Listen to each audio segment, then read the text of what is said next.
Welcome to the Slop Farm. Enjoy the video. You'll begin by opening Settings and navigating to Accessibility, then Touch. This gets you to Assistive Touch. Turn Assistive Touch on so the floating button appears on screen. That floating dot acts as your new home control.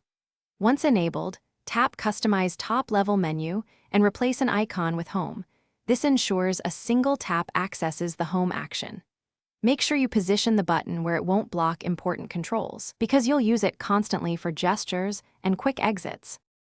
Now you'll set how the virtual home behaves and why those choices matter.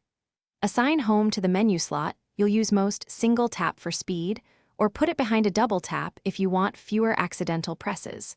Adjust idle opacity so it's visible but unobtrusive, and tweak touch duration for reliable detection.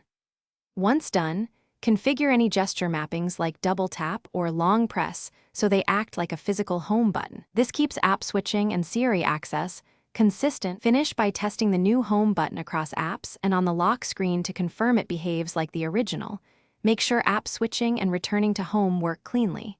If the button vanishes or is unresponsive, restart the iPad first because that resolves most glitches.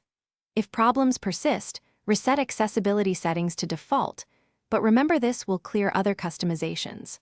One quick troubleshooting tip: ensure software is up to date, since bugs affecting Assistive Touch are often fixed in iPad OS updates. Thanks for watching. Consider subscribing if we helped you today.